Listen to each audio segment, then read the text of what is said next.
Hello and thank you for joining us for this week's track guide for Daily Race B in association with Kireth eSports.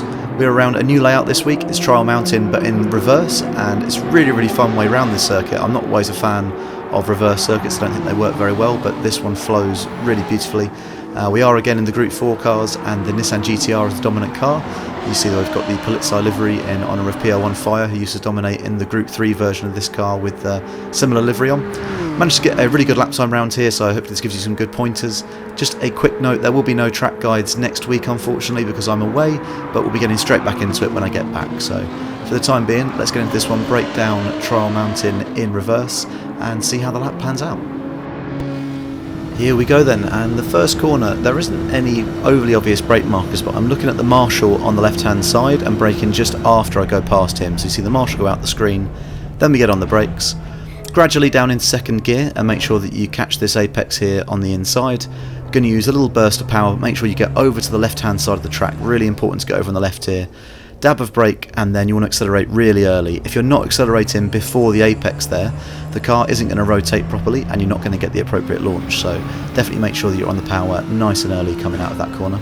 Again, there aren't any overly obvious brake markers for the next corner, but I'm braking just as I get over the crest of that hill onto the plateau at the top. Down into third gear, make sure you get off the brake nice and early so the car rotates, and you want to get two tyres onto this white and blue curb. Again, really important to accelerate early to get the rotation that you need.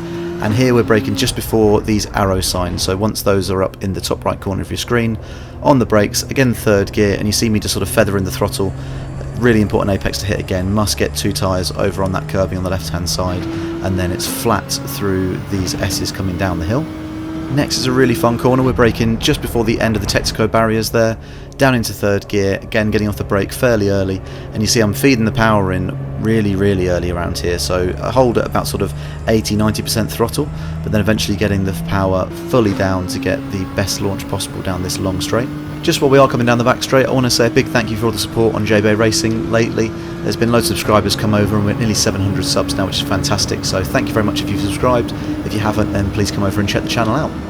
Back to the lap now though, and what I'm looking for here is where the light changes, so it's where this slightly lighter shadow starts. You can see just there that I'm braking, so that's what I'm looking out for on the floor.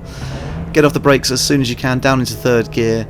I cut nice and tight round to the inside here and just sort of feed the throttle. I think that's the fastest way I managed to do it, but really important here to get right over on the right hand side of the track to get a good angle around this corner.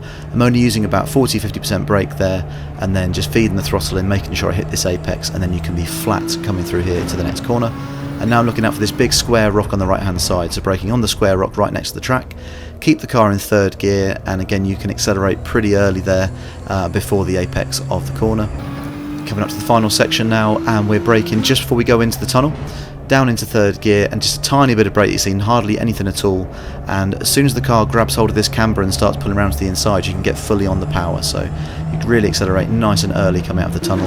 Going to use all this runoff on the left hand side. Now this is a really important section, so we're turning in really early for these corners, flat out and making sure that we hit the curb in there. You see I just do a tiny little lift to make sure the car gets over to the right hand side of the track before turning in really early for this apex, and then you can be flat over the final one.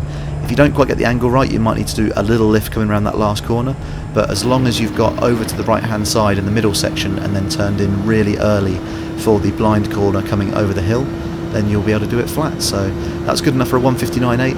Thanks so much if you've stayed to the end of the video. Please do like and subscribe if you've enjoyed it, and good luck with your qualifying as always. Thanks very much.